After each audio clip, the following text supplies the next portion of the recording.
मुलं जर ज्वारीची भाकर वगैरे खायचा जर कंटाळा करत असतील, बहुतेक ठिकाणी भाकरी वगैरे खायचं लहान मुलं तरी कंटाळा करतात, तर अशा वेळेस ना तुम्ही त्यांना ना ज्वारीच्या पिठापासून बनवणारे हे धिरडे बनवून द्या.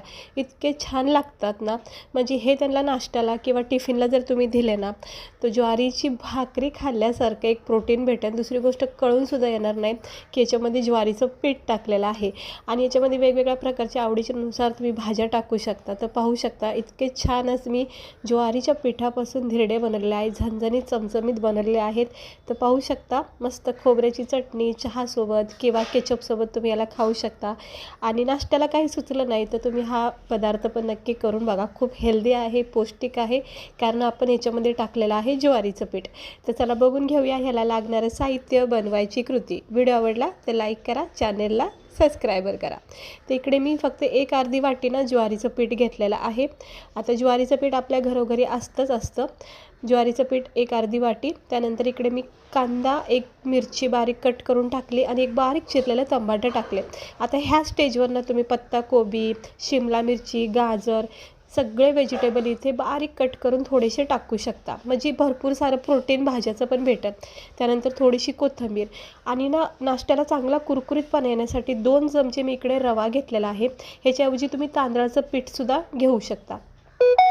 ज्वारीचं पीठ कसं थोडंसं भुरभुरलेलं असतं, त्यामुळे त्याला थोडीशी बेंडिंग येते रव्याने किंवा तांदळाच्या पिठाने. आता हे एक वाटी ज्वारीचं पीठ एका भांड्यात काढून घेतलं आहे. 2 चमचे मी इकडे रवा टाकलेला आहे. इकडे चवीनुसार मीठ टाकून घेऊया. जितकं पण आपल्या नाश्त्याला पुरेल इतकं मीठ इकडेच टाकून घ्यायचं ह्या स्टेजवर. त्यानंतर हे इकडे मी कांदा, टमाटर आणि एक मिरची टाकलेली आहे त्याच्यात टाकायचं. त्याआधी याचा एक घोळ तयार करायचा, ज्वारीच्या पिठाचा असा एक घोळ तयार करायचा. अगदी आपलं डोश्याचं पीठ असतं बघा, तसं हे घोळ तयार होतं. ज्वारीचं पीठ असल्यामुळं थोड्याशा याच्यामध्ये गुठळ्या राहतात, हे बघा. आणि हे चांगलं मेल्ट झालं की याच्यामध्ये आपण आवडीनुसार व्हेजिटेबल तुम्ही ह्या स्टेजवर टाका. मी फक्त कांदा, टमाटर, मिरची टाकली, थोडीशी कोथिंबीर टाकते. लहान मुलांसाठी जर बनवत असताना तर सगळ्या भाज्या टाका आवर्जून. मेथी टाकू शकता, पालक टाकू शकता.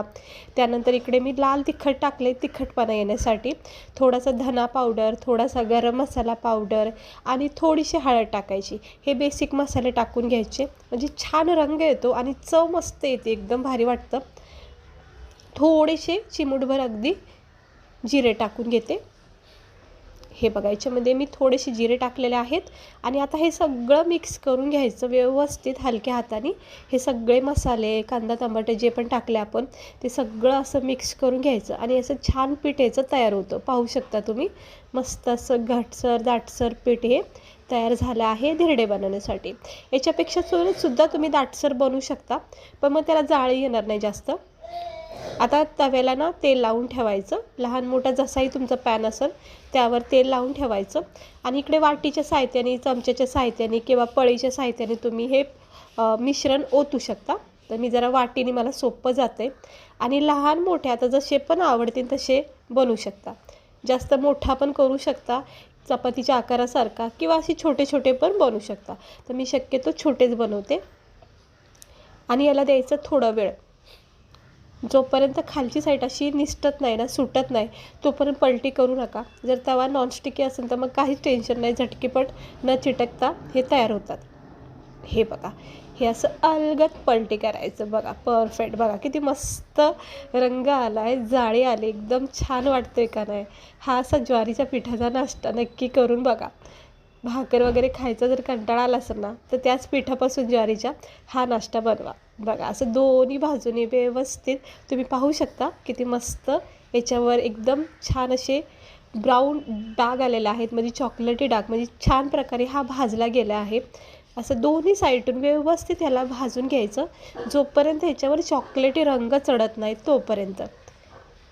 बस स्लो गॅस ठेवायचा आणि हलक्या हाताने याला दाब देत चांगल्याला भाजून काढा. बस झाला आहे परफेक्ट तयार.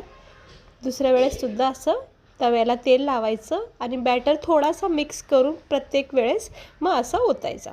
बस आता लहान मोठं तुम्ही याला आकार देऊ शकता. आता मी तर लहानच केलेले आहेत, तुम्ही मोठेसुद्धा याची साईज करू शकता. पण कसं छोटे जरा बरे वाटतात खायला, 1-2-4 जरी खाल्ले तरी भरपूर वाटतात. कडेकडेने थोडंसं तेल सोडायचं आणि ह्याची कडा जोपर्यंत सुटत नाही तोपर्यंत पलटी करू नका. चमच्याच्या सहाय्याने अगोदर चेक करायचं की कड्या ह्या सुटल्या ना, मगच पलटी करायचं. लगेच पलटी करू नका. गॅस स्लोच ठेवायचा. ह्या अशा कडा चेक करायच्या, हे पाहू शकता. आणि थोडा वेळ ठेवायचं. जर झालं नसेल तर अजून थोडा वेळ ठेवायचं आणि मग पलटी करा. तर मी थोडा वेळ अजून ठेवले आणि आता पलटी करते. हे बघा झालं का नाही व्यवस्थित परफेक्ट असा हा ज्वारीचे पिठाचे धिरडे. बघा किती छान याच्यावर रंग आलेला आहे. आणि अशी दोन्ही बाजूनी याला चांगलं भाजून घ्या व्यवस्थित. खूप खमंग टेस्टी लागतात आणि विशेष म्हणजे खूप हेल्दी आहेत, हे पौष्टिक आहेत आपल्यासाठी. तर एकदा तरी हप्त्यामधून 1-2 वेळा तरी तुम्ही हे करू शकता. तर मस्तपैकी आता भाजून निघलेत. गरमागरम प्लेटमध्ये काढून घेते. सुरुवातीचे 2 केलेत मी तुम्हाला दाखवते. अजून 2-4 होतील त्या पिठामध्ये. तर हे जे आपले सुरुवातीचे झालेत ना, ते पाहू शकता तुम्ही. बघा किती मस्त झालेत का नाही हे ज्वारीच्या पिठाचे धिरडे. गरमागरम वाफा निघत आहेत. एकदम गरमागरम बनवायचे. सकाळी नाश्त्यासाठी, लहान मुलाच्या टिफिनसाठी नक्की करून बघा. आणि सगळ्यात महत्त्वाचं म्हणजे ना, लहान मुलासाठी तर विशेष खूप चांगलं आहे. कारण ज्वारीच्या पिठामध्ये खूप कस असतो आणि तो आपल्या शरीरासाठी खूप चांगला आहे. त्याच्यामधले जे तत्त्व आहेत ना, ते आपल्या शरीराला खूप फायदेशीर आहेत. लहान मुलांसाठी तरी खूप बेस्ट नाश्ता आहे. तुम्ही नक्की करून बघा. याच्यामध्ये वेगवेगळ्या प्रकारच्या भाज्या टाकू शकता, जेणेकरून भाकर भाजी खाल्ल्याचं सुद्धा समाधान आपल्याला वाटेल. हे बघा असं खोबऱ्याची चटणी मी करून ठेवलेली आहे. ही खोबऱ्याची चटणी जर तुम्हाला बघायची असेल ना, तर याची रेसिपीसुद्धा व्हिडिओ चॅनलवर आहे, तुम्ही पाहू शकता. आणि हे बघा मस्त झाली झणझणीत खोबऱ्याची चटणी आणि झणझणीत असा ज्वारीच्या पिठाची धिरडे. करून नक्की बघा. व्हिडिओ आवडला असेल तर लाईक करा, चॅनलला सबस्क्राईबर करा अशीच रेसिपी बघण्यासाठी.